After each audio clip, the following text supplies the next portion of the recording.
Welcome. Welcome to this first episode of From the Outside In.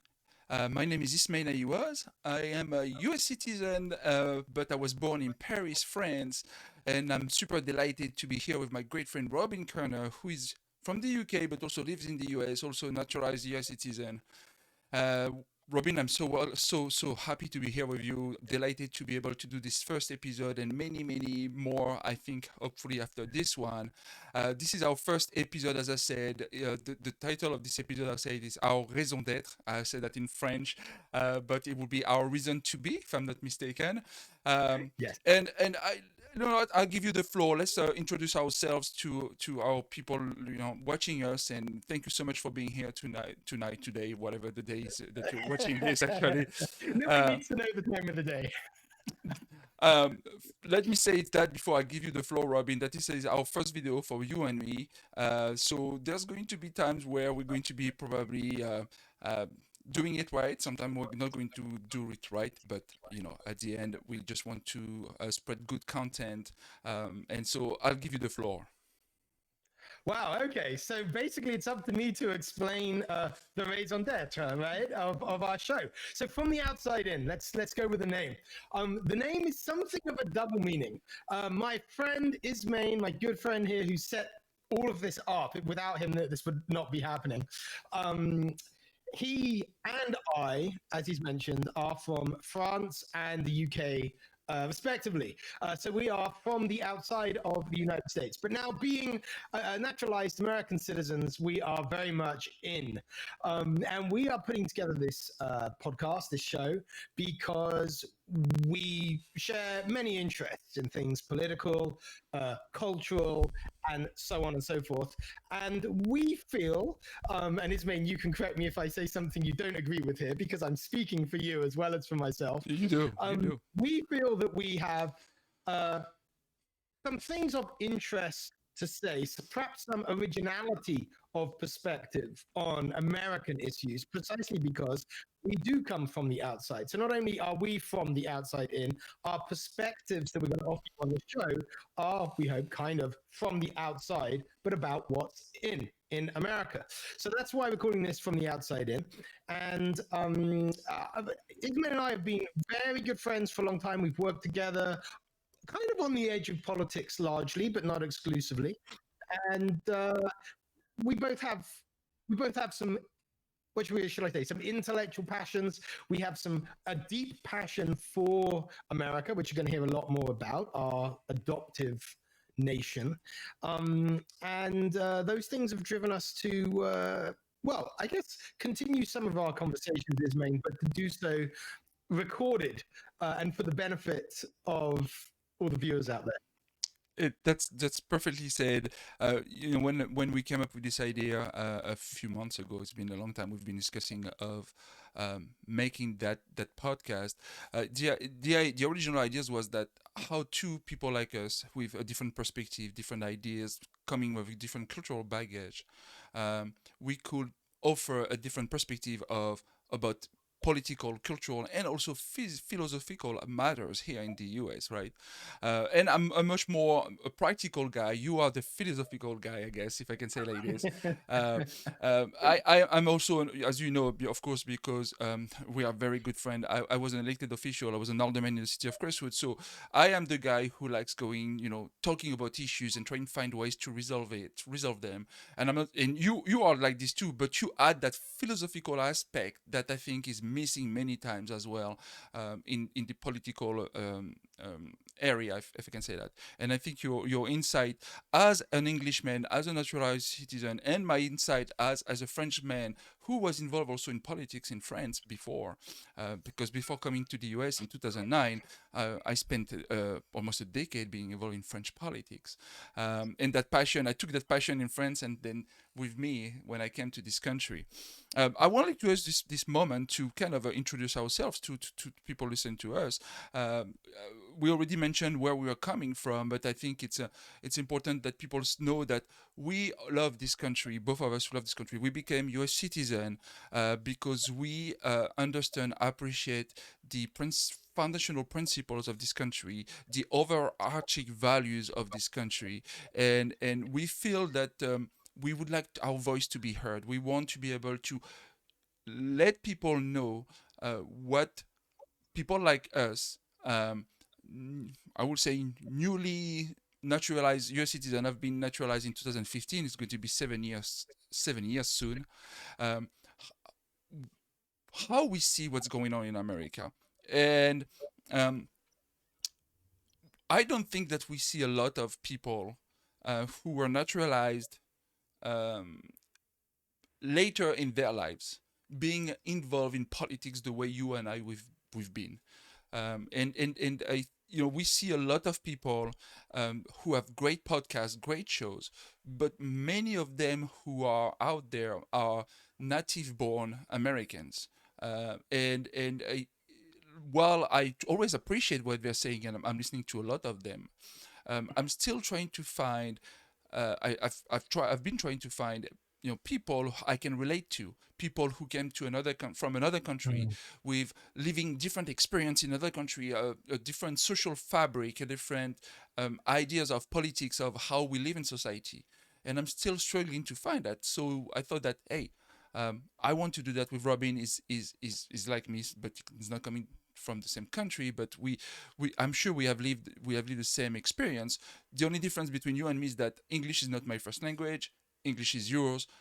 That's why you're the philosophical guy. I'll take it. Yeah, that's right. I think to say a few more specifics about that. Uh, I think there's a sense in which people like you and I, Ismaine, we kind of feel sometimes as if we come from further down the road along which America is going in some respects, right?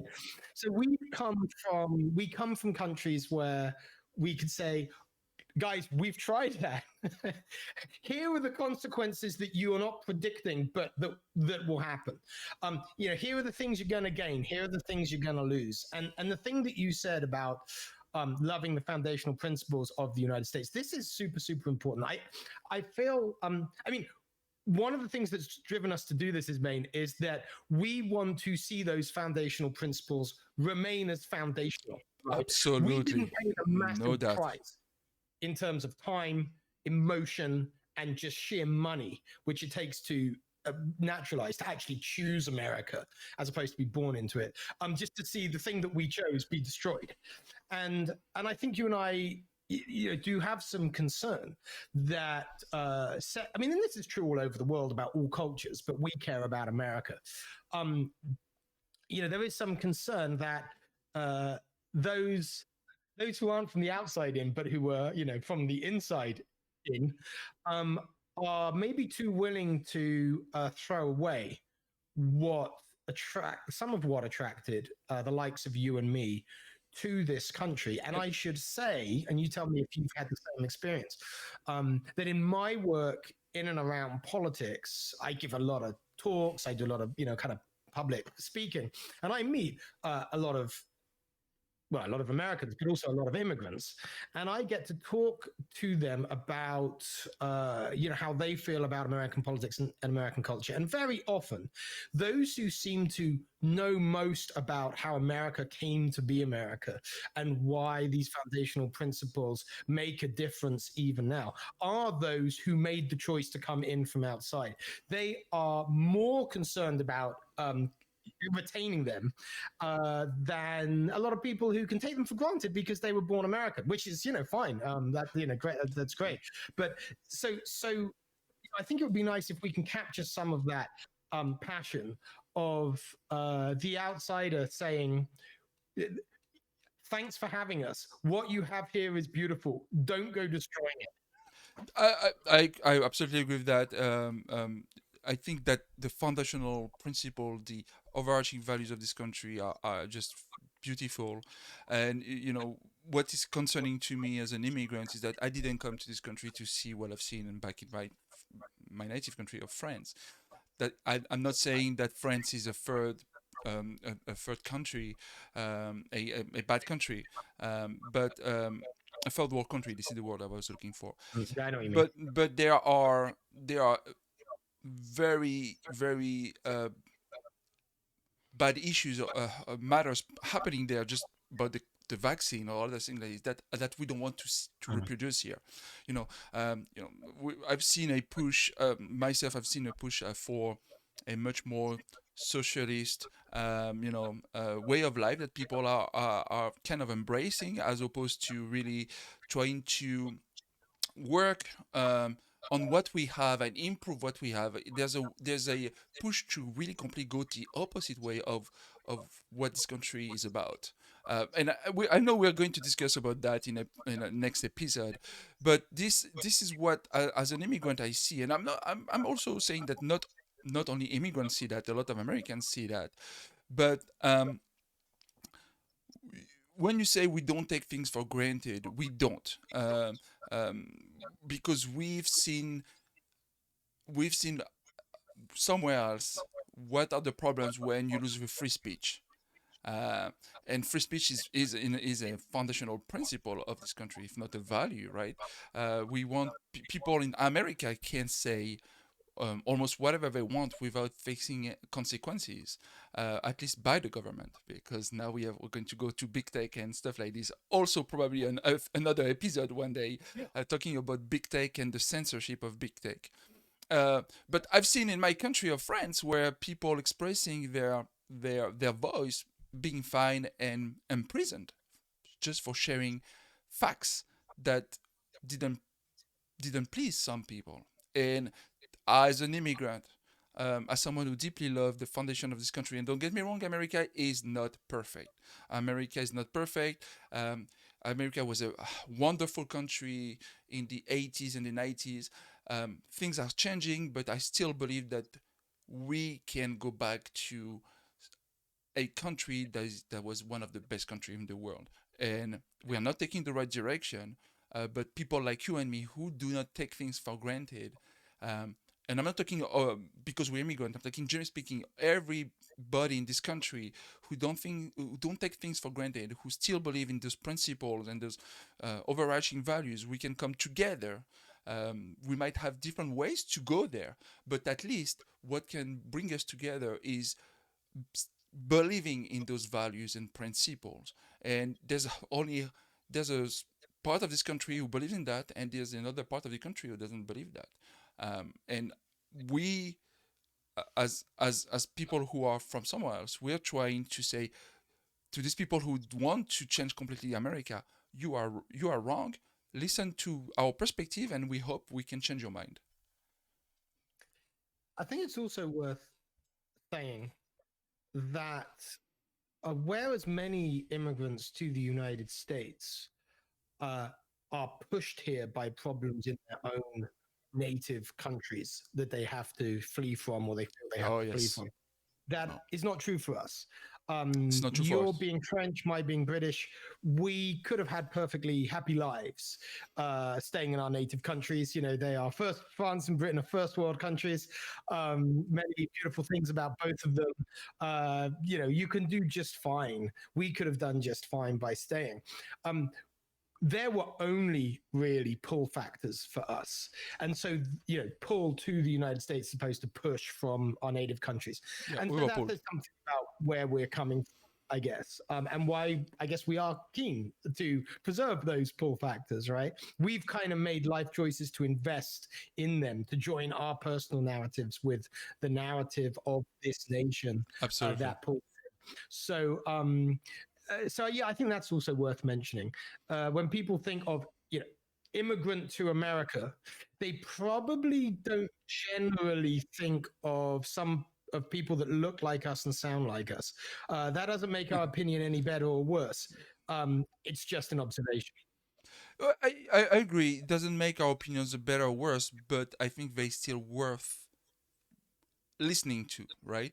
Because it's going to provide with a different perspective, different ideas. There's, oh, you know what? Those guys who were not born and raised in America, who, I mean, personally, I know a bit of history of America. I know about the Constitution. You know how many people told me, about this, the questions I was asked when I passed the natural, the to be naturalized U.S. citizen the test, and the people didn't even know those answers to those questions, and but yeah, we have we really have a deep affection for America, for the United States of America, for what it represents in the world, and the good aspect of what it represents of the world. You know, this country where liberties and freedom um, are foremost, where you really can achieve whatever you want if you work hard, if you take responsibility, and if you find the right circumstances. Okay, because you know being successful is not all about hard work and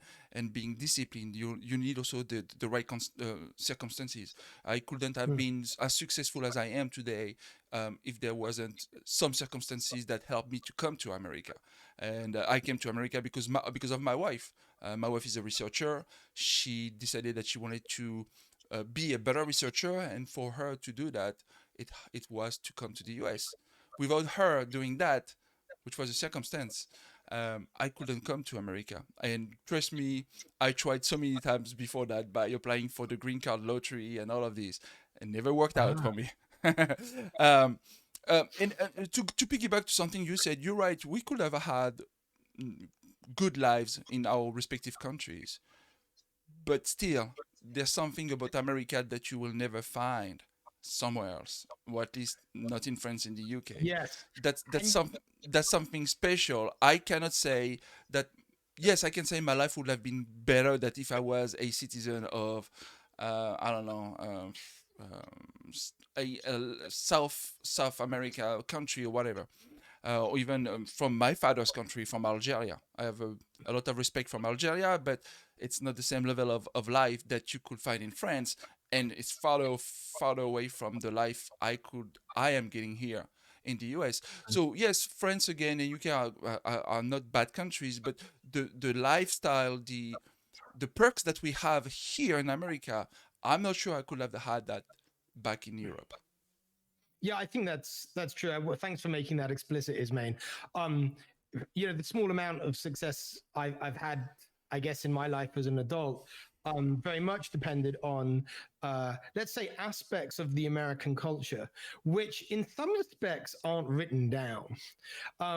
In, I mean, if you're born to them, you you think they're just your normality, right? Hmm. You don't realize that things that are just normal in America do not prevail anywhere else in the world. And some of them are quite subtle.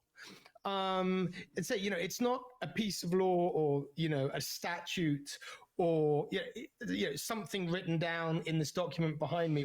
Even though all of that is important, that document, of It is course, very being important. Yep. the Declaration and the Constitution. But there are certain ways things are done that that have profound effects, and I mean, okay, I'll just throw one out. We're not going to discuss it now, but I'll just kind of throw one out to give people a sense of maybe what I'm talking about here Let's and what make we sure might. that people get what we're going to discuss with Yeah. them. So go ahead. So, Hmm. so Americans think they have this capitalist society. Some love that idea, some don't like that idea. But when you hear arguments about capitalism, you hear things about its economics, its rules, contracts, things like that. But what makes it work to the extent that it works is the fact that the culture of the United States is a very high trust culture. In the United States, when you write a contract and sign a contract, the intent generally is to abide by it on both sides. Now, in many parts of the world, your intent when you write a contract is to find the way to maximize your benefit by ignoring the spirit of it, but on some technicality obeying the word so that you can screw the other person within the terms of the contract, right? Now that is not true in the UK, but it's true in other parts of the world in which I've lived. Now, unless you What kind know, of country did you see that? Can you give us, for the sake of the conversation here, what kind of other countries say you didn't see that in UK, but what other countries you could mention here? do you want me to actually just? I'm going to get in trouble if I do this. So I'm thinking of my experiences in Chinese culture. Okay, that's interesting. And I lived among the Chinese for a couple of years, and believe it or not, hard to believe now. I actually was able to speak Chinese when I left. I can't. haven't used it for nearly 2 decades. But anyway, so I'm just these are and again that's not me passing a judgment. It's just okay. Things work differently. I've also spent quite some time in Southeast Asia, and things work differently there. And there are things that work better in those places than here. I'm not again. I'm not making. My point isn't to make some kind of judgment, but the fact that when we think we're talking about capitalism, let's say in America or American capitalism, we're actually usually not talking about the thing that it depends on, that it assumes, that makes it run completely differently from how it would run if you set up the exact same legal structures in another culture. Yeah, yeah. And I mean, And I mean, I was thinking about Chinese culture when I said that, but you could make some of the same argument with respect to Eastern European cultures too, where I've also had business experiences. They're doing something completely different when they sign a contract, yeah, right? yeah, yeah. So these are the kind of things that, unless you understand, you mess around with the fundamentals of your own culture at great peril. I think that I'm going to just say something again, maybe That's what we're here for for. another video. But I don't think we have a capitalist system here in America. I think we much have a corporatist system, Well, corporatism I will where. agree with that. But That's what I wrote that's a for book another about. discussion. Um, we've been at it for 21 minutes, and I think we really shared what we are going to be talking about, what is from the outside in. Our raison d'être, our reason to be, it's what you've just heard. It's two people, two naturalized US citizens who really, really are passionate about America, about the United States of America, who are really we want to make a difference. We are our own strength. We want to be able to again share, discuss political, cultural, and philosophical matters here in America, and there's so much to be discussed, and we hope we can provide a difference in the way. After you watch these videos, you're going to see what's going on. We all know that today America is very polarized, divided, and I think having maybe a different voice, two different voices, hopefully we can contribute even in the small ways of helping make this country an even better place for everybody. Um, Robin, do you want to have the last word? No, I think you just that was a beautiful last word. I think we should stop right there. So if you like this first video, please like this video, subscribe, and smash the subscribe comment. Make sure that you click on the bell so you get a notification. We are going to get those new videos coming up, and don't forget to leave a comment. We're happy to also discuss issues that you think of. Just comment down below. Let Let us know what you'd like us to explore. let us know what you would like to explore. We would love to hear from you. We're here to grow and learn from you. We want to do a great show. We are going to improve and grow as we go. And so don't hesitate to really give us a shout out by commenting. Constructive criticism is also very good for us. Again, this is our first episode, and we want to do better every single time. So thank you so much for watching us, listening to us, and we will see you next time.